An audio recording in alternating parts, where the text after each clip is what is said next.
Esta é uma produção da sociedade civil com apoio da Fundação de Cultura Cidade do Recife e Secretaria de Cultura do Recife, através do edital de ocupação da Frei Caneca FM. Programa Recife Filosófico, Filosofia para além da academia, aqui na Rádio Frei Caneca.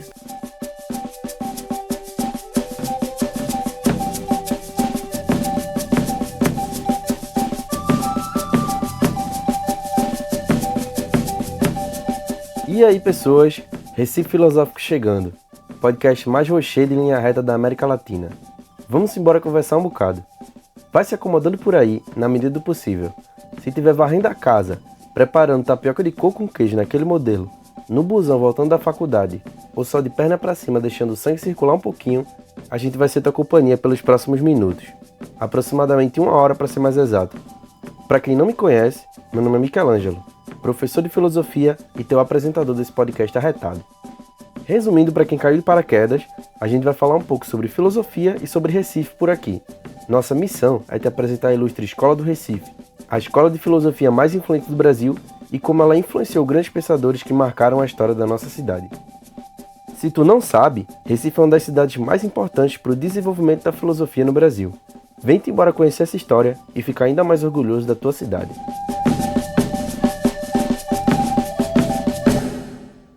No primeiro episódio, sugeri que vocês fizessem um exercício de pensar a experiência de vocês com a filosofia. De que maneira a filosofia afeta a vida de vocês. Foi muito interessante. As entrevistas que a gente fez com o pessoal na rua teve todo tipo de resposta. Isso é bacana. Mostra que as pessoas têm visões bem diversas sobre do que se trata a filosofia. Mas como eu suspeitava, uma coisa bem comum é que, no geral, o pessoal achava que a filosofia era coisa distante, coisa de outro povo e de outra época. Mas se eu te dissesse que tem muito filósofo importante no Brasil, que são reconhecidos internacionalmente. A filosofia brasileira tem contribuições gigantescas para a história da filosofia e também para a história do Brasil, claro. E eu te digo mais, Recife é uma das cidades mais importantes para a história da filosofia no Brasil. Aqui aconteceu um movimento de filosofia que ficou conhecido como a Escola do Recife. Esse foi um dos principais momentos da história da filosofia brasileira e ditou como seria o pensar filosófico brasileiro daquele momento em diante. Pois é isso aí, para esse episódio, a gente vai conhecer um pouco de como foi que surgiu essa tal escola de Recife e o contexto da sociedade da época. Quais eram as correntes dominantes na ciência e na filosofia, esse tipo de coisa. Também vamos fazer uma breve apresentação dos principais pensadores que participaram dela. Em cada episódio que vai ser apresentado, a gente vai conhecer melhor cada um deles, um pouco da vida e obra e quais as contribuições que eles trouxeram para a filosofia. Mas por enquanto é só um resumo. Massa? Vamos embora então.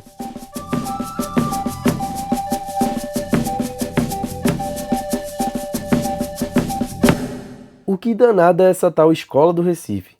Será que é tipo uma escola que fica ali pelo centro, perto da Conde da Boa Vista? Não é bem isso não, vice. Apesar que a gente pode dizer que a Faculdade de Direito foi a casa dessa escola por um tempo. Mas bora entender melhor o que escola quer dizer nesse sentido. Na filosofia, a gente costuma usar algumas denominações para se referir a algum período ou grupo específico que compartilha de uma base comum de pensamento e reflete em torno disso. Por exemplo, corrente de filosofia, movimento filosófico, tendência filosófica, doutrina filosófica ou escola de filosofia. Então, a Escola do Recife se refere a um grupo de pensadores que se reuniram aqui em Recife para refletir e debater sobre o Brasil, especialmente a partir da filosofia. Esse movimento foi quem colocou o Brasil na mira dos filósofos do mundo todo. A filosofia no Brasil era meio apagada porque não tentava trazer nada de original. Basicamente se resumia em repetir o que vinha da Europa e tentar aplicar isso aqui. Nada a ver, né, véi? A Europa tem uma realidade completamente diferente do Brasil. O clima lá é diferente, o pessoal é diferente, e tem o detalhe que a gente não colonizou ninguém, né? Mas os caras ficavam nessa aí de querer copiar essa turma que não tinha nem consideração pela gente, mesmo depois de todo o mal que causaram. Mas felizmente teve uns sujeitos aí que decidiram pensar com a própria cabeça. Tobias Barreto chamou uma galera para pensar o Brasil e fizeram isso aqui em Recife, na Faculdade de Direito. E é aí que começa a história da tal Escola do Recife. Um movimento que pensou o Brasil a partir do Brasil e não a partir da Europa. Era o nosso povo querendo se resolver sozinho, até porque problema para resolver era o que não faltava. A partir daí a história. A Escola do Recife sacudiu as estruturas da filosofia no país inteiro. Todo mundo conhece Recife por nossa cultura vibrante, pelo frevo, maracatu, nosso povo caloroso, nossas lindas praias, pelo maior carnaval do mundo. Mas muita gente não sabe que Recife também foi um grande polo do conhecimento. Pois é, se tu já não era um bairrista insuportável antes, quem dirá agora, né? Nossa cidade é de fazer inveja, né não? Antes de qualquer coisa, a gente foi pra rua saber da galera se eles já ouviram falar nessa tal escola do Recife. Tu já ouviu? Bora ver o que o povo falou. E aí, galera, meu nome é Tatiana Quintero, realizadora audiovisual e pesquisadora em comunicação e sou a entrevistadora deste podcast. E hoje viemos para o evento da Sociedade Brasileira para o Progresso da Ciência, que está acontecendo na Universidade Federal Rural de Pernambuco, e é aqui que vamos falar com algumas pessoas. Vamos lá. Qual é o teu nome? Joyce. Joyce, deixa eu te fazer uma pergunta. Você já ouviu falar da Escola do Recife? Da prefeitura? O que primeiro vem na tua cabeça quando eu te digo Escola do Recife? Já. Já ouviu falar da Escola do Recife? Não. Escola do Recife? Não. Eu tenho a noção de que a escola do Recife são escolas que fazem parte da cidade do Recife, então acho que vem isso na minha cabeça a princípio. E tu tem alguma lembrança de onde tu escutou falar sobre? A escola que eu estudei no Recife. Já, mais ou menos, já. O que mais ou menos tu lembra de ter escutado, ou se tu lembra aonde tu escutou? Só por cima assim mesmo, porque eu não sou daqui, então já ouvi algumas pessoas falando assim. Mas não sei o que é. Teve de tudo aí no meio. Teve até a gente achando que era um colégio. Com esse nome até parece, né não? Mas o que a gente vai ver é que a Escola do Recife foi um negócio muito sério, que marcou profundamente a história da filosofia no Brasil e que ainda hoje é muito influente nos debates que a gente tem na universidade, nas salas de aula, nos livros e até aqui, nesse humilde podcast. E sabe o que é mais doido? Tudo isso começou no finalzinho do século XIX, numa época que o Brasil estava começando a passar por transformações que mudariam para sempre a história do país, e a Escola do Recife foi muito importante nesse processo. Hoje o nosso convidado é uma das maiores referências no assunto. O professor Alfredo Moraes é um grande estudioso da Escola do Recife, reconhecido no Brasil todo. Professor, quanta honra receber o senhor nesse humilde podcast. O senhor dispensa a apresentação, mas dê um oi aí para o pessoal que não lhe conhece. Tá bom. Eu agradeço de antemão o convite para estar com vocês aqui. Para mim também é muito importante, né? Eu sei que é um veículo de difusão, né, com seriedade, portanto, com compromisso. Eu acho que é muito importante isso, né? Eu venho comigo mesmo com a função de querer, né, resgatar a Escola do Recife já há algum tempo, né? Não que ela tenha desaparecido, porque ela tem se renovado historicamente, né? Desde a década de 50 do século XIX, né? 1850 e pouco diante, quando ela começa no Recife, né? Ela vem se renovando até hoje, né? E eu venho me comprometendo a manter essa chama acesa, digamos assim, né? Então, claro, eu originariamente eu não estava na filosofia, eu estava numa empresa pública, né? Depois eu larguei tudo pela filosofia e aí comecei a vida acadêmica muito já na graduação, já dando aula de graduação, né? E tive um período muito importante na minha vida que foi a convivência com o padre Paulo Menezes, né? Padre Paulo Menezes, que se tornou, para grande parte da comunidade filosófica que estuda Hegel, por exemplo, ele se tornou a maior referência em traduções de Hegel, né? Ele traduziu a Fenomenologia do Espírito, traduziu a Enciclopédia da Ciência Filosófica, participou da tradução na Filosofia e Direito, né? Ele realmente tornou-se uma referência. O que ele não é simplesmente alguém que conhece alemão e traduz, ele era alguém que conhecia como Hegel pensava e fez Hegel falar português. Eu acho que isso que é um mérito fantástico dele, né? Então, eu aprendi muito com ele durante mais de 2 anos de convivência, né? E foi ele que me fez ensinar, na verdade, foi ele que me fez abraçar a docência e descobrir a docência como sendo realmente uma atividade que gratifica muito, né, quando você se dedica a ela. Então, claro, eu comecei lá dando aula no ITER, depois na Fafili, na Universidade Católica, depois para a Universidade Federal. período eu termino a graduação, eu faço uma especialização em metodologia de ensino superior, faço mestrado em filosofia na UFPE, faço doutorado em filosofia na Federal do Rio Grande do Sul, né? Consegui fundar a Sociedade Hegel Brasileira, junto com o Padre Paulo, com Denis Rosenfield, lá do Rio Grande do Sul, né? A gente conseguiu fundar, é uma sociedade hoje que caminha com suas próprias pernas e tudo mais. E aí, pronto, a partir daí, né, a minha vida tornou-se mais acadêmica, né? Fazendo publicações, publiquei a tese de doutorado, foi publicada como livro, depois participei de organizações de outros livros, muitos artigos publicados em revistas, né? E, bom, né, praticamente a minha vida ficou na filosofia, né? Teve um tempo que eu também atuei no mestrado profissional de gestão pública, né? Fui coordenador e tal, fui coordenador do doutorado de filosofia interinstitucional, que era o FPB, o FRN e o FPE juntas, né? Bom, e sempre dentro da filosofia, sempre participando, né? E com muito entusiasmo, né? Então, essa é mais ou menos essa trajetória acadêmica. Bora puxar a primeira pausa. Relaxa por aí que no próximo bloco a gente vai começar a entender direitinho como é que esse movimento surgiu e por que ele é tão importante. Já já tô por aqui de novo.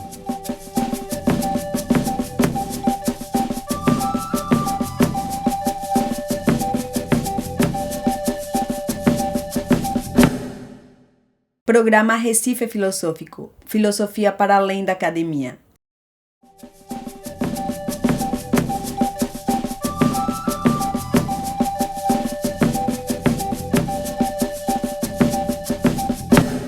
A escola de Recife surge no final do século XIX, lá atrás quando era tudo mato ainda. Mas ei, Recife não era só mato não, vice. Era uma cidade muito desenvolvida para os padrões brasileiros da época e passava por um momento de muitas transformações sociais, políticas e econômicas. O Brasil todo sentiu o impacto da abolição da escravatura e também foi o período de transição para o Brasil República em 1889, ou seja, muita coisa acontecendo, a sociedade brasileira inteira se reformulando. Várias novas dinâmicas sociais e culturais tiveram que ser repensadas, muitas questões a serem resolvidas e Recife foi um importante marco disso, onde intelectuais, políticos e a população civil discutiam esses temas. A cidade tinha uma vida urbana muito intensa, principalmente no centro, onde hoje a gente conhece como Recife Antigo. Aqui tinha um dos principais portos do Brasil, então acontecia muito comércio internacional. A exportação da cana-de-açúcar ainda era um dos pilares da economia pernambucana, mas todos os tipos de produtos passavam por aqui. Produtos industriais, diversos tipos de matéria-prima, alimento, mas principalmente pessoas do mundo todo, que participaram ativamente da história da cidade e trouxeram um pouco da sua terra natal a cada passagem, acrescentando a cultura local. Falando assim fica bem bonita, né? Mas não era uma cidade perfeita não, vice. Na verdade, longe disso. Por aqui tinha muita desigualdade. Um dos maiores desafios urbanos que a cidade enfrentava era conseguir lidar com o crescimento desplanejado e a falta de estrutura para suportar tanta gente. O Recife sempre foi desse jeitinho, cheio de ponte e canal, e uma coisa que já era comum nessa época era os danados das enchentes. E já nessa época, quem mais sofria com isso eram os bairros mais pobres. Esse transtorno com a chuva não é de hoje não, vice. Então cuida, joga lixo no local adequado para a casa de ninguém não encher de água e cuidado com água acumulada para não pegar dengue. Pois então, tu lembra que eu falei da abolição da escravatura? A elite açucareira local dependia muito do trabalho escravo, e a transição para o trabalho livre foi todo um processo. Demorou muito até a abolição ser praticada de fato, e acabou que isso gerou uma configuração social que a gente percebe até hoje, com muito racismo e preconceito. E se tu parar para pensar, isso é tudo muito recente. 1800 foi um dia desse, pô. Nossos bisavós podem ter sido pessoas escravizadas, ou os pais deles, talvez. E se a gente vive uma situação complicada hoje, te garanto que isso influencia muito. O Brasil pós-colonização viveu mais tempo com escravidão do que sem ela. Louco, né não? Tá vendo aí como é importante a gente entender a nossa história? 200 anos não é nada no curso da história. Ainda mais para uma coisa tão influente e tão horrível que foi a escravidão. A questão racial aqui é muito particular por isso, e a gente vai ter que lutar muito para superar os estigmas disso. Recife é desse jeitinho aí, cheio de bronca para resolver. Será que mudou muito de lá para cá? Eu tenho para mim que não, vice. Mas me diz tu, qual é o problema mais cabuloso da cidade na tua opinião? Acho que os principais problemas hoje em Recife são a questão da segurança, a falta de mobilidade e a falta de planejamento urbano. Mobilidade urbana, principalmente o trânsito de Recife é caótico. Então acho que se concentra nessa questão do planejamento urbano e regional mesmo. Eu acho que é saneamento básico, né? E a falta dos governantes, tipo, de preocupação com a sociedade mesmo. Tipo, dias das chuvas que tá tendo, né? Os hospitais superlotados. Acho que é isso. Questão com lixo urbano, lixo em si, poluição geral, poluição de lixo nas ruas, na educação também. Eu acho que seria mais a falta de saneamento básico, falta do cuidado, porque o que eu escuto muito dos meus pais aqui, o Recife que eles conhecem nos dias de hoje não se compara. Pode também ser acontecer por conta da pandemia, sim, mas mesmo antes da pandemia é muito diferente do que era no tempo deles.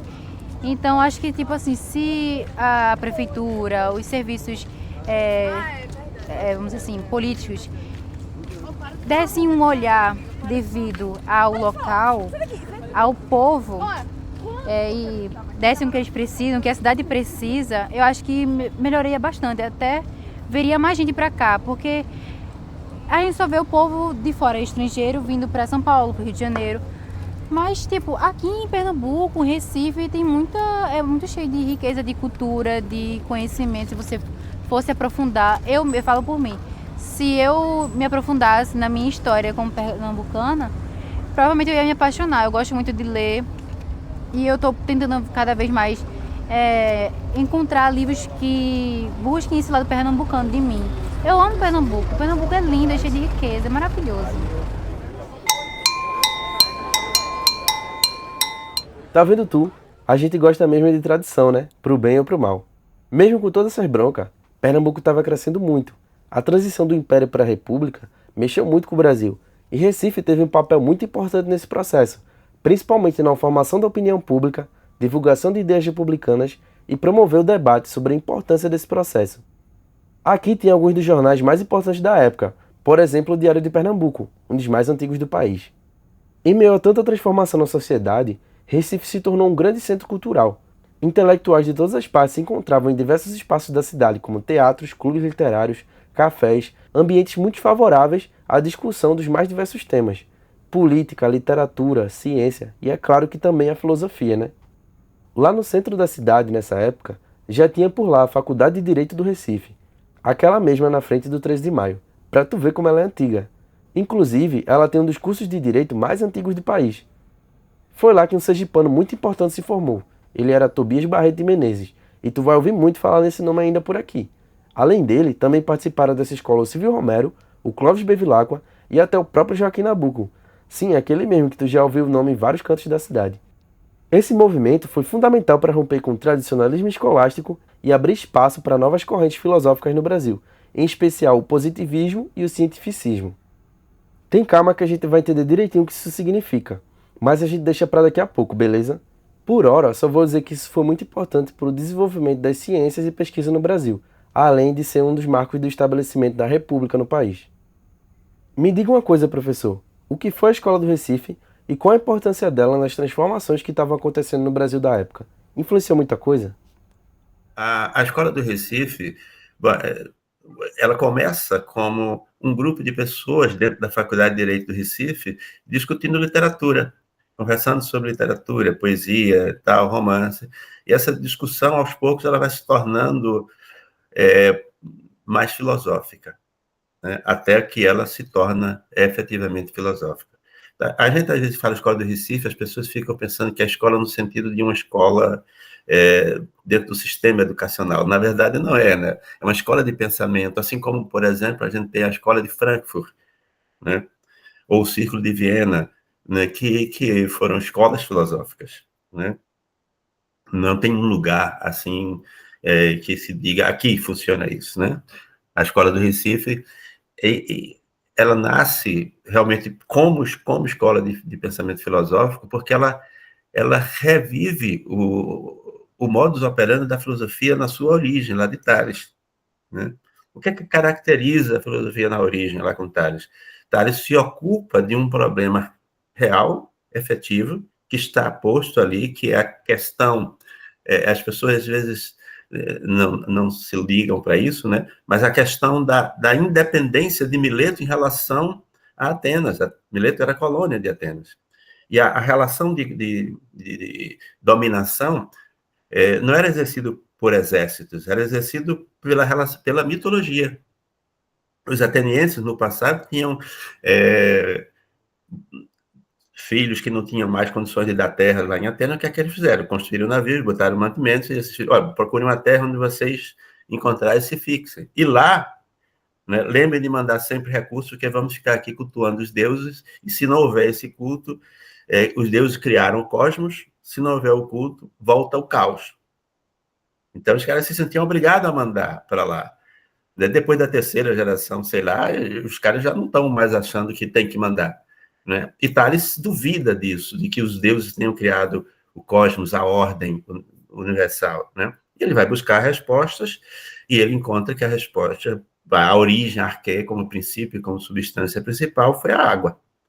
Mas não a água que a gente bebe ou toma banho, mas a água como princípio de umidade, né? Portanto, quando ele apresenta uma base metafísica do pensamento, que é a água, ele não está fazendo uma lucubração abstrata, não sei para onde. Ele está confrontando, não é? Confrontando o dominador, dizendo, olha, não vou mandar mais nada para lá, porque não foram os deuses que criaram o cosmos, foi a água, que é eterna. Então, é uma atitude política, as pessoas não percebem às vezes isso, né? Mas na filosofia ela surge enraizada no chão, nos problemas concretos que a realidade está apresentando. A Escola do Recife vai fazer exatamente isso. Vai reproduzir isso aqui em outros termos, naturalmente, sem ter de reinventar a roda, mas se apropriando também do saber já produzido na Europa. Então, tem coisas que são importantíssimas na Escola do Recife, como, por exemplo, né, o fato de que até o surgimento da Escola do Recife, né, ser culto no Brasil era sinônimo de falar francês e conhecer a literatura francesa, certo? Toda referência tinha que ser a cultura francesa. Afinal de contas, Paris era o centro cultural do mundo. A Escola do Recife ela quebra essa hegemonia, né? E daí ser chamada de germanista, porque ela traz o pensamento germânico, né? E, de novo, né, germânico não é sinônimo de Alemanha. As pessoas pensam que germânico é alemão. Não, germânico eram os povos nórdicos, povos que, naquela época, já eram os povos do protestantismo, que haviam se libertado do jugo da Igreja Católica e que, portanto, experimentavam mais liberdade, né? Então, ele vai trazer esse pensamento para cá, mas ele não vai ficar fazendo elucubrações, fantasias com esse pensamento, construindo castelos no ar. Ele vai tomar os conceitos, as categorias de pensar fornecidas pelos pensadores alemães, né, o Krause, Kant, né? Krause, inclusive, escreveu num jornal lá na Alemanha, né, que ao receber porque acho que vocês sabem, né, o Tobias Barreto passou a escrever um periódico em alemão quando morava em Escada. Ele aprendeu sozinho, autodidata, e começou a escrever e mandava para a Alemanha. O cara era ousado mesmo, né? E ele disse, o Krause disse que ao ler o periódico do Tobias Barreto, ele disse: aqui realmente tem alguém que compreendeu o que eu quis dizer. Você veja como é o nível do cara, né? Então, esse é que era o ponto. Mas qual era a grande sacada de Tobias e de Silvio Romero? Era se ocupar da terra. É esse compromisso que caracteriza a Escola do Recife, né? É fazer a filosofia fora simplesmente do âmbito acadêmico. Está lá discutindo academicamente, né? Uma das características da Escola do Recife era o debate, né? Debate muito acalorados, inclusive, porque Tobias era muito, não é, enérgico nas discussões. Ele e Silvio Romero discutiam muito, muito, né? Debatiam muito, mas debatiam ideias. Silvio Romero tinha Tobias como realmente um expoente máximo. Ele era como se fosse, hoje seria um seguidor, seria um seguidor de Tobias, né? Mas ele realmente debatiam seriamente os assuntos, né? Debatiam as ideias, né? Acabou o debate e volta a amizade e tal, né? Então, uma característica é também essa. Primeiro que eu diria que é estar fazendo a filosofia com os pés no chão, né? Eu ouvi uma vez de uma figura que eu admiro muito, era o Gerd Bornheim, que é lá do Rio Grande do Sul, mas que escreveu livros de filosofia muito interessantes também, um deles, Introdução ao Pensar, muito interessante. Ele aqui conosco, numa palestra, ele disse uma coisa muito interessante. Ele disse o que caracteriza o idealismo alemão é você imaginar alguém que está com a cabeça nas nuvens e os pés no chão. Está com a cabeça nas nuvens, porque está vendo para além do horizonte que as pessoas estão vendo lá embaixo. Mas está com o pé no chão, ele está fincado na realidade, ele está comprometido com a realidade, né? Isso está muito presente na escola de Recife, muito presente mesmo, né? Então, toda essa construção do pensamento jurídico brasileiro vem daqui, né? Nomes como Miguel Reale, não o Miguel Reale Júnior, filho, mas o Miguel Reale mesmo, o velho, né? Ele dizia que a escola do Recife era onde estava, né? o lugar de origem do pensamento dele, né?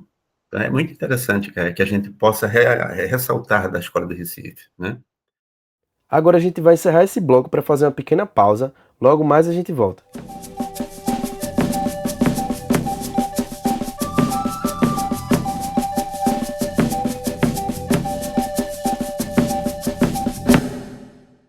Programa Recife Filosófico, Filosofia para além da academia.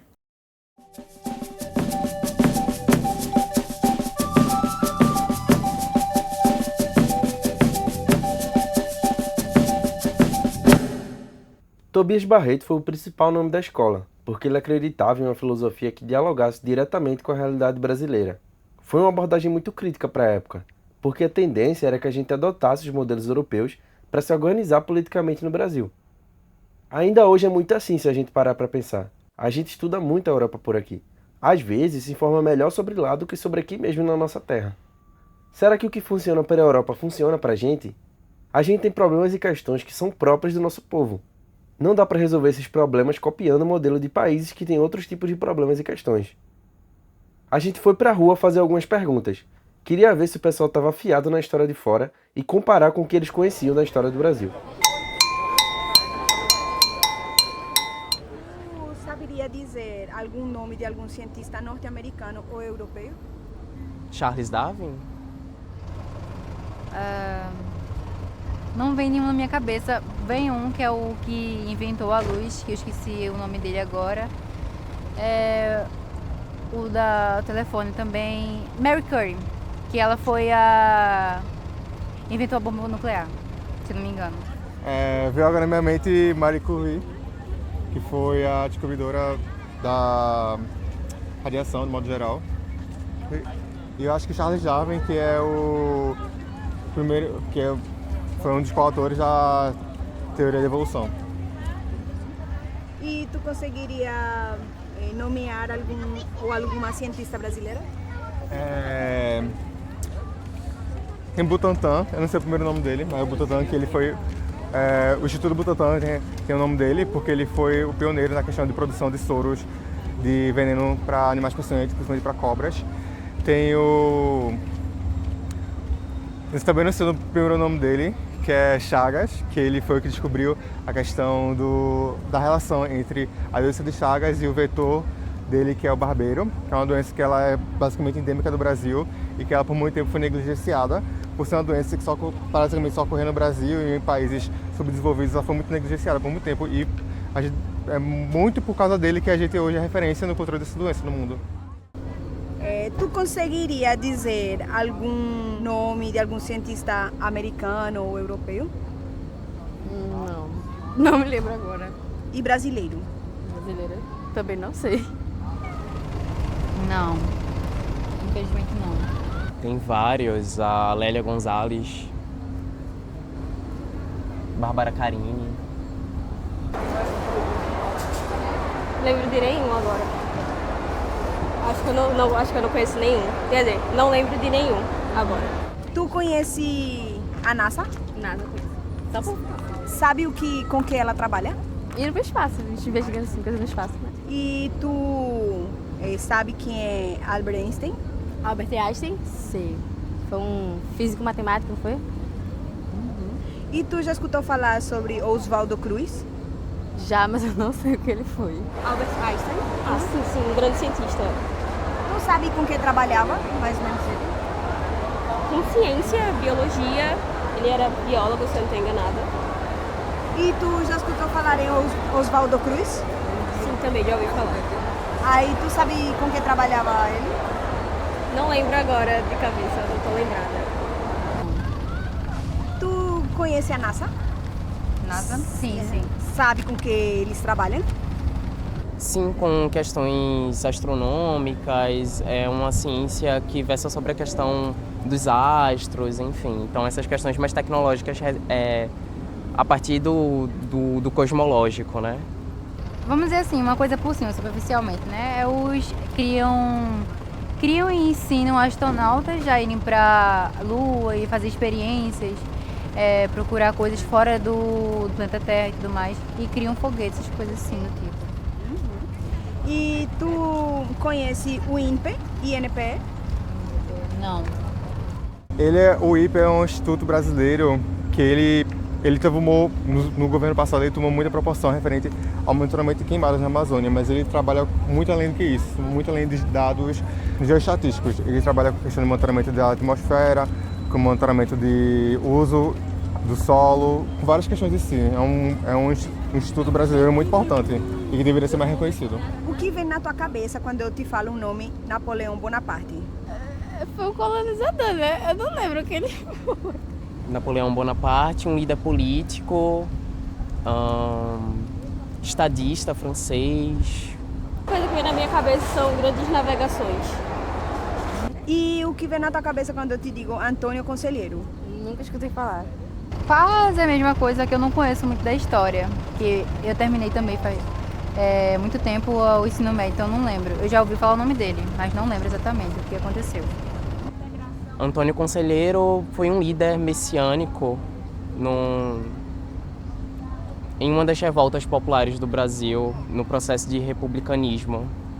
Tu sabe qual a capital da França? Paris? Paris, eu acho. Paris. E qual a capital de Tocantins? Não sei. Piauí, eu acho que é Piauí. Posso estar errado. Você sabe quem escreveu Dom Casmurro? Machado de Assis. E eu vou te dar um chute, acho que é José Saramago, mas eu posso estar errada. Quem escreveu Dom Quixote? Não. Sabe quem pintou o quadro Mona Lisa? Sim, Vincent Van Gogh. Sei quem é, mas não me lembro, não veio o nome à cabeça, mas sei quem é. Sim. Tu sabe quem pintou o quadro O Mulato? Não. Não. Eu sei qual quadro é, mas não sei quem escreveu. Eu sei qual quadro é, mas não sei quem pintou.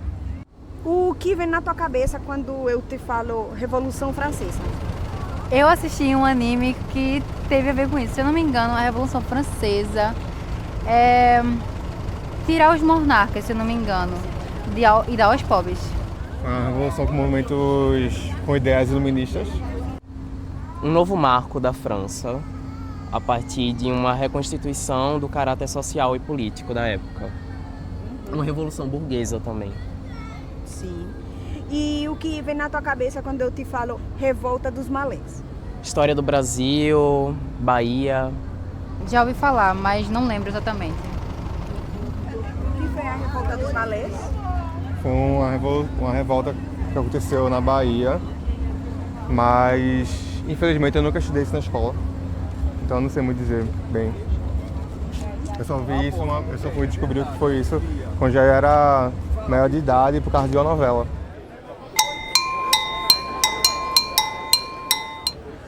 Pois vê só que doideira. O pessoal sabe de coisa que aconteceu lá na Grécia Antiga, na Europa da Idade Moderna e tal, mas conhece muito pouco a história do Brasil. A gente já passou por muita coisa aqui, e cada momento da nossa história é fundamental para entender a nossa sociedade hoje. Claro que é muito importante a gente conhecer a história do mundo todo, ainda mais de uma sociedade que influenciou diretamente a nossa, como foi a Europa. Mas concorda comigo que se a gente não procurar entender nossa própria história, ninguém mais vai? Muitas vezes a gente prefere dar ouvidos à opinião do povo de fora sobre a gente, quando a gente mesmo pode estudar e entender a nossa realidade. E quem mais pode fazer isso melhor do que a gente mesmo? A gente que vive esse Brasilzão todo dia, que pega busão lotado, trabalha e estuda que só a gota, leva sol quente o ano todo e no restante do ano tá levando chuva até ficar gripado, que tem tanta diferença de norte a sul, mas também tem tanta coisa em comum, que tanto sofre, mas que também vive de alegria e festa sempre que pode. Dizem por aí que o brasileiro tinha que ser estudado pela NASA, mas te digo que ele não ia entender nada, com perdão do trocadilho. Só o brasileiro consegue se entender, e às vezes nem a gente mesmo. Mas se não for a gente é que não vai ser um gringo, né, Zé? Pois se a gente quiser resolver as broncas da gente, vai ter que procurar entender a gente mesmo, e se basear nos problemas da gente. Era isso que Tobias queria. Ele defendia a ideia de uma filosofia genuinamente brasileira, uma filosofia que se preocupasse com todas as particularidades e desafios do Brasil. E esse era o princípio desse movimento, pensar uma filosofia desde o Brasil, para que sirva de base para a construção de uma identidade brasileira. Professor, me diga uma coisa, é possível falar em identidade brasileira? Que tipo de problemas isso pode levantar e como resolvê-los? Ora, a questão da identidade nacional é uma questão que está viva hoje.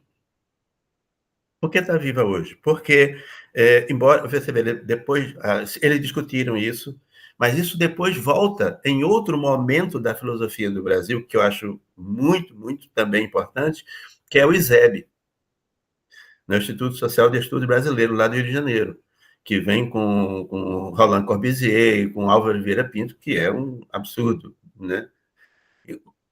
E com outros que, à época, vão pensar o que é a identidade nacional. Por quê? Pela própria expansão territorial do Brasil, né, 8 milhões e meio de quilômetros quadrados, com florestas separando uns estados de outros, que você nem tinha acesso à época, uma série de dificuldades que a gente tem de distância e tudo mais, né? Como, em que medida eu posso dizer que o brasileiro do Acre, certo? Ele se reconhece no brasileiro do Rio Grande do Sul, né? Então, o que é que faz a identidade nacional? Eu já disse isso antes, eu digo, olha, se a gente botar uma mesa, botar a mesa para conversar, certo?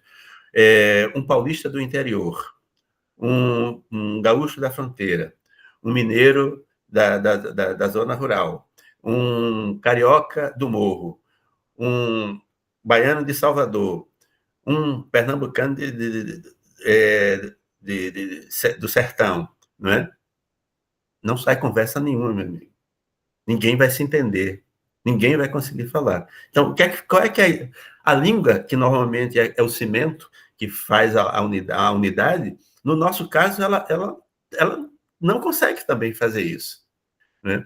A gente confunde população com povo, né? Uma coisa é ter a população, o populus, outra coisa é ter o povo. O povo significa que tem o quê? Uma identidade, uma capacidade de reconhecer-se, né, ali, e um reconhecer o outro, tá?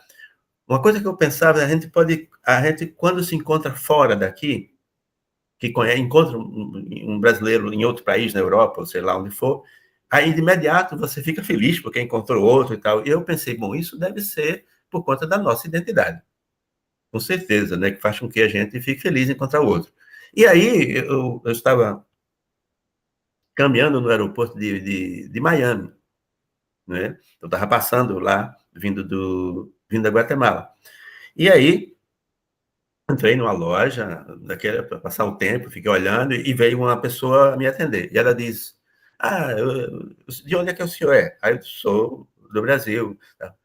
E ela fez uma festa enorme. Quando ela fez aquela festa enorme, né, eu disse, bom, brasileira, né? Ela disse, não, nós somos vizinhos. Os vizinhos, sim, eu sou de Córdoba, Argentina.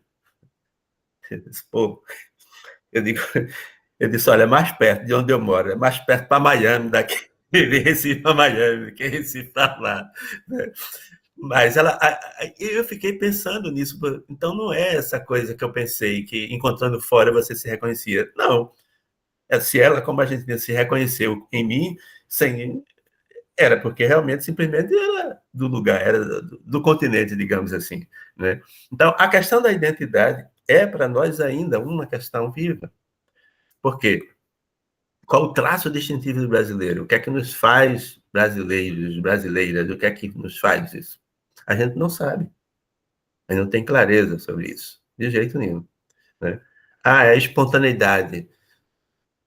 A espontaneidade nossa, ela é até certo ponto, você sabe, né? O Tobias, né, num dos textos dele, chama Um Discurso em Mangas de Camisa. Para mim, um dos textos mais fabulosos da literatura filosófica brasileira. Discurso em Mangas de Camisa. Muito bem. Nesse discurso em Mangas de Camisa, ele fala de todos os problemas, todo lado, a escada e tudo mais, né? O que é que eu estava chamando a atenção a isso? É que o que ele descreve do município de Escada se aplica à realidade brasileira como um todo, e até hoje, infelizmente. Até hoje, infelizmente. Então, uma das coisas que ele coloca lá, que é complicadíssimo, é a apatia do povo de Escada, mas, na verdade, é do povo brasileiro, de se integrar no discurso político. E aí dá margem a que a política seja ocupada quase sempre por corruptos. Esse é que era um problema que ele está trazendo na época, né? E que, infelizmente, não está resolvido. Né? Infelizmente, não está resolvido. A gente hoje, o discurso cínico é que prevalece. Ele agora não chama mais discurso cínico, agora é narrativa. Né? Uma nova forma de escamotear a verdade, a narrativa. É uma narrativa. Não tem um compromisso com a verdade, é uma narrativa. Né? Mas isso é importante a gente perceber. Essa questão da identidade, que a gente não conseguiu ainda construir isso. Não está claro para a gente. Mas isso eu acho que era importante, sabe? A maioria dos países, eles primeiro se formaram como povo através de um conflito externo, através de alguma coisa, ou através de uma discussão, de um conflito interno, como nos Estados Unidos, né? Sul contra o norte, mas aí dali emergiu uma identidade nacional. E a gente não teve essa oportunidade. Toda vez que a gente estava próximo disso, foi abortado. Toda vez que a gente está próximo disso, foi abortado. Na hora de criar o Estado brasileiro, a gente criou de forma completamente inadmissível. Por quê? Porque o Estado brasileiro, a gente estava criando movimentos de independência para criar, o Estado brasileiro estava criando movimentos, mas foi abortado pelo grito da independência. Pelo decreto do rei português, né, que, para se livrar da dívida com a Inglaterra, dá a independência do Brasil, por decreto, né? O príncipe aqui é notificado disso, tem que gritar e dizer que agora é independente, né? Mas isso foi decidido lá em Portugal. E a gente passou o quê? A assumir a dívida de Portugal com a Inglaterra, passou a ser nossa. No acordo que foi feito, foi isso. Transfere a dívida para o Brasil, e o Brasil se torna independente, porque se não se tornasse independente, continuasse sendo colônia, era colônia portuguesa, indiretamente era Portugal. Então não podia mais ter a dívida. Passou a dívida para o Brasil é independente. Pronto. Abortou a possibilidade da gente criar a nação. O sentido natural é criar o povo vai criar a nação, e a nação vai criar o Estado para defender a nação. A gente vê com o Estado de cima para baixo, né? Bom, e, claro, não temos até hoje essa identidade. Beleza, agora bora dar uma última pausa, rapidinho. Logo mais a gente volta.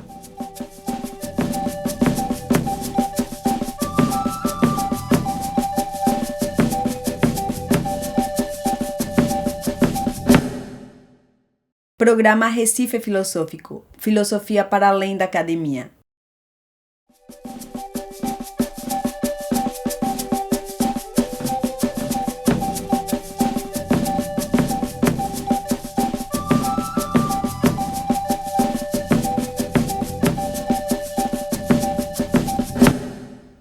Outro grande expoente dessa escola foi o Silvio Romero. Natural de Sergipe, ele se destacou em muitas áreas: historiador, sociólogo, político, mas principalmente como crítico literário. Foi um dos primeiros intelectuais a tentar sistematizar a literatura brasileira. Romero procurava elementos que fossem próprios da literatura brasileira. Uma das obras mais reconhecidas dele é a História da Literatura Brasileira, onde ele tentou catalogar grande parte da produção literária do Brasil e segue sendo uma referência muito importante até hoje. Assim como Tobias, Romero se dedicou a promover o positivismo no Brasil como alternativa ao tradicionalismo escolástico. Para ele, a ciência seria a principal ferramenta para o progresso social e a literatura teria um papel importante na construção de uma identidade nacional. Silvio Romero foi um cara bem importante nessa história, e a gente vai ter um episódio dedicado só para ele. Mas já te adianto que ele também tinha umas opiniões bem polêmicas e umas ideias bem erradas, para ser sincero. Vai ser ótimo fazer uma discussão crítica sobre isso com vocês, mas fica para um próximo episódio, beleza? Bora conhecer um pouco do próximo. Clóvis Bevilacqua nasceu no Ceará, e aqui a gente percebe que dos principais que a gente já mencionou, só Joaquim Nabuco é pernambucano. Isso porque Recife era de fato um polo de discussões e debates sobre os mais diversos temas. As pessoas vinham de todos os lugares para conhecer Recife, estudar por aqui e participar da vida urbana da cidade. Recife era conhecido nacionalmente e as transformações daqui impactavam todo o país. Bevilacqua veio para cá e se formou em Direito. Ele atuou como jurista e ajudou a consolidar o pensamento jurídico no Brasil. Inclusive, foi ele o autor do primeiro Código Civil Brasileiro, de 1916. O grande destaque de Bevilacqua foi de fato no Direito, mas também foi grande estudioso de filosofia, história e sociologia. E seguindo a tendência da Escola de Recife, também era positivista. Toda a contribuição dele para a teoria do direito parte justamente dessa relação com o positivismo.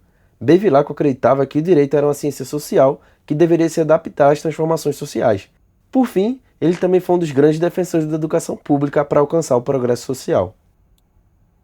Joaquim Nabuco é um dos nomes mais conhecidos da Escola do Recife, e dessa vez a gente pode dizer que esse era pernambucano de nascença. Nascido no Recife, Nabuco ficou conhecido principalmente como um dos maiores abolicionistas do Brasil. Mas a atuação dele foi muito além disso. Foi diplomata, político, escritor e pensador. Uma figura de destaque não só aqui no Brasil, mas também lá fora, representando o país em várias missões internacionais. O mais memorável sobre Nabuco foi sua luta incansável contra a escravidão.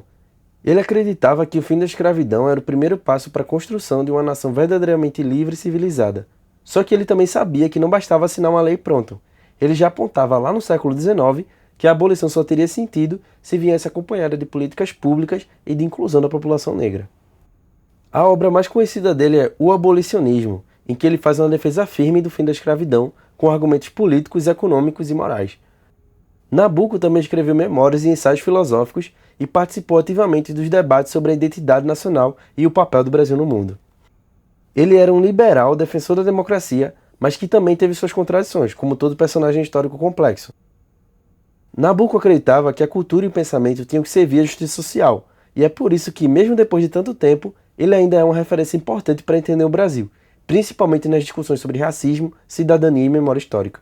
Esse é outro que vai ter um episódio só para ele depois, e a gente vai poder conversar um pouco mais sobre quem foi essa grande figura. E aí, tu conhecia algum desses? Se não conhecia, tá conhecendo agora. E isso é só uma introduçãozinha, vice? A gente vai ver direitinho cada um deles depois.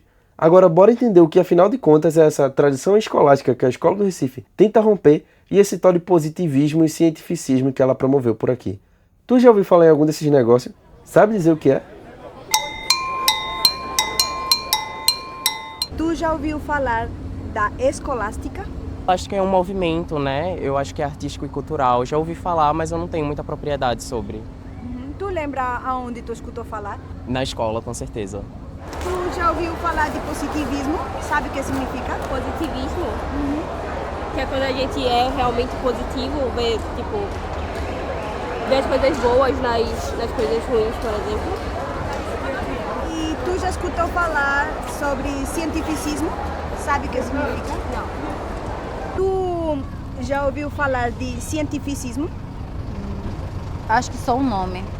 E o que vem assim na tua cabeça quando... Científico, alguma coisa com ciência e o cinismo, uma coisa assim do tipo, eu não sei dizer realmente. Não sei. O que vem na tua cabeça assim quando tu escuta essa palavra, cientificismo? Algo relacionado com ciência. E tu já ouviu falar de cientificismo? Sabe o que significa? Mais ou menos. Pelo que eu já ouvi falar, principalmente cientificismo, são as pessoas utilizando os termos científicos de forma errada ou errônea, querendo demonstrar assim, um termo científico que não existe. Assim. Pelo menos que eu saiba foi isso. A escolástica foi um jeito de fazer filosofia que dominou a Idade Média lá na Europa, quando a Igreja Católica é que exercia o poder da época. Era basicamente um método de estudo que dialogava filosofia com teologia, a ponto da fronteira entre esses dois ficar nebulosa até certo ponto. Mas ainda assim, é um período de muitas contribuições para a filosofia em diversas áreas muito importantes, como a metafísica, a ética, a política, entre muitos outros. A ideia era organizar o conhecimento, compreender como a fé se relacionava com a razão e deixar tudo bem sistematizado. O problema é que, com o tempo, essa abordagem virou meio engessada e, de acordo com o próprio Tobias, doutrinária. Quando Tobias propôs romper com a tradição escolástica, ele queria ampliar os horizontes do pensamento brasileiro e abrir mais espaço para a ciência. E é aí que ele começa a se achegar nas ideias do positivismo de Auguste Comte. Tu lembra desse bicho, né? Das aulas de sociologia?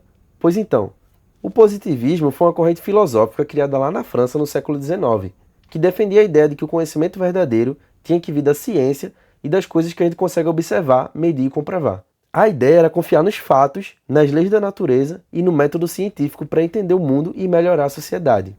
Comte dizia que a humanidade passava por 3 fases. Primeiro a fase teológica, quando tudo era explicado pela religião. Depois a metafísica, quando o pessoal tentava dar explicações mais filosóficas. E por fim a fase positiva, quando a ciência tomava a frente. Para ele, só nesse último estágio a gente conseguiria progresso de verdade. E é daí que vem aquele lema que está até na bandeira do Brasil, ordem e progresso, para tu ver como foi influente. Isso porque a República Brasileira é fundada a partir desses ideais, e muito dessa influência é a herança da Escola do Recife. A galera da Escola do Recife se apegou ao positivismo porque acreditava que ele poderia ser o caminho para romper com a tradição escolástica e abrir espaço para um pensamento mais moderno, baseado na ciência, na educação e no desenvolvimento. E no fim das contas, era nisso que esse movimento estava mirando, no progresso da nação. Então, professor, explica aí pra gente como que a Escola do Recife rompe com a tradição escolástica e promove o positivismo por aqui, e qual a importância disso para a conjuntura política da época. É interessante essa trajetória deles, porque, claro, eles estão em primeiro lugar dentro da Faculdade de Direito do Recife. E na Faculdade de Direito a gente sabe que a época, né, que estava também, lembra que são as primeiras instituições universitárias do Brasil, né? A Faculdade de Direito, né? A faculdade lá do Lago São Francisco, mas aqui do Direito. Tá? Entre as primeiras instituições efetivas, né? Universitárias no país, né? Acadêmicas, assim, né? Então, ainda havia o quê? Havia uma predominância muito grande do tomismo, né? Da escolástica do tomismo, quer dizer, de Tomás de Aquino. Estava muito forte aqui ainda nesse momento. E eles vão ler, mas à medida que eles vão tendo acesso, é uma coisa que eu me pergunto como eles conseguiram fazer isso, sabe? Ter esse acesso, por exemplo, à cultura alemã, aos textos que estavam sendo produzidos lá e tal. Claro que na época tinha uma coisa que favorecia muito, é que os jornais, né, traziam artigos filosóficos. Né? Ler um jornal, naquela época, era manter-se atualizado, mas não sobre as fofocas e as violências do dia a dia, mas sobre a produção científica, cultural. Estavam nos jornais, né? O que havia de mais refinado na cultura do momento, as óperas, as coisas, e a literatura, os romances, e a poesia e a filosofia, né? Tanto que era que o Hegel, por exemplo, né, ele disse lá, em 1805, né, lá na Alemanha, ele diz assim, curioso, e é interessante porque ele era teólogo e diz isso, uma coisa dessa, né? A oração do homem moderno é a leitura do jornal pela manhã. Né? Né? Como é que um teólogo diz isso, né? A oração do homem moderno é a leitura do jornal pela manhã. Porque no jornal da manhã você tinha toda essa atualização. Né? Então, provavelmente, foi o meio que permitiu ao pessoal daqui, Silvio Romero e Tobias, entrar em contato com a cultura que era produzida lá, mais do que nos livros, porque os jornais vinham por navio, chegavam aqui, né? Eles tiveram a oportunidade, portanto, de entrar em contato com isso. Então, essa é a importância enorme. Eles quebram, primeiramente, começam a questionar, né, o tomismo, né, a partir das leituras que eles vão fazendo, e essa leitura inicial de crítica ao tomismo se dá a partir do positivismo, né, do cientificismo do positivismo kantiano, né? Mas é uma coisa também interessante, é bom lembrar também que nessa década, nesse período, Kant ainda estava fazendo alguma coisa interessante no positivismo, né? Ele só vai realmente complicar mais a vida dele depois do próprio legado do pensamento dele com a morte da esposa, né? A morte da esposa de Auguste Comte faz com que ele negue tudo que tinha vinha dizendo e crie uma religião, né? Ele que dividiu as etapas da humanidade em a etapa mística, religiosa, depois vem a filosofia e agora a ciência positiva, que não precisa mais de metafísica, de nada, a ciência positiva. Quando morre a esposa, ele cria uma religião, né? Curiosamente, o primeiro templo dessa religião do Comte, criado, erguido fora da França, foi no Rio de Janeiro. No Rio de Janeiro. Né? Mas é um negócio completamente maluco já. Então, nesse primeiro momento, que os caras estavam querendo fazer ciência ainda mesmo, né? E estavam achando que a ciência ia ser a chave, né, de hermenêutica para a compreensão do mundo, é nesse momento que Tobias se engaja também junto com o Silvio Romero e os outros. Só que eles começam a perceber o descaminho, né? E aí eles pulam fora e entram com a crítica, né? Professor, só tenho a agradecer pela sua participação. Tenho certeza que não sobrou dúvida da importância da Escola do Recife para a história da nossa cidade e do Brasil também. O senhor é sempre muito bem-vindo para disseminar um pouco de sua sabedoria nesse espaço. Valeu demais. Inclusive, fica o convite para o episódio logo mais, de um tema que eu tenho certeza que o senhor também é um grande conhecedor. É isso, pessoas. A prosa foi boa, mas é hora de encerrar por hoje. E aí, foi massa? Quem não gostou é pernambucano que torce para time do Sudeste, digo logo. Agradeço de coração a companhia de vocês. É sempre massa trocar essa ideia filosófica com vocês. Nosso objetivo é esse mesmo, deixar a filosofia mais acessível, mais próxima, com o pé no chão do nosso povo. A filosofia não nasceu no castelo nem anda de salto alto. Ela anda de chinelo, vai para o centro da cidade e senta no banco da praça, que nem aquele sujeito de lata espalhados lá pelo centro da cidade. Esse foi só o começo da nossa jornada pela Escola do Recife. Tem muito mais coisa vindo por aí. Toda semana tem episódio novo, trazendo pensador importante, convidado massa e a voz mais importante disso aqui, a de vocês. Nosso povo pensa, sente e filosofa, mesmo que nem sempre use palavra difícil para isso.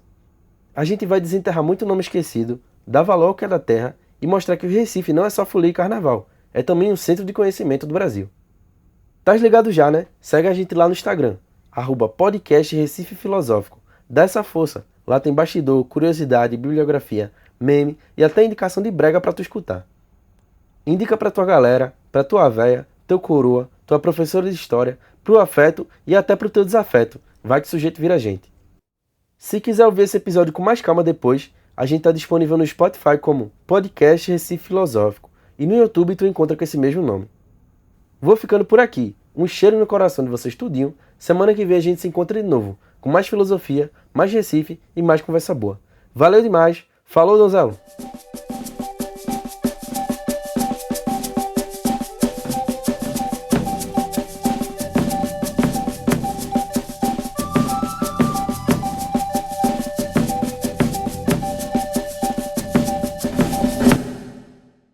Direção e roteiro, Michelangelo Souza da Costa. Codireção e produção, Tatiana Quinteiro. Captação de som, Márcia Rezende. Montagem e finalização, Marcos Haas. Trilha sonora, Experimentos do Bac. Na direção de Mirte da Flauta e Sintra. Freicaneca FM. Toca cultura, toca Recife, toca você. Esta é uma produção da sociedade civil com apoio da Fundação de Cultura Cidade do Recife E Secretaria de Cultura do Recife. através do edital de ocupação da Freicaneca FM.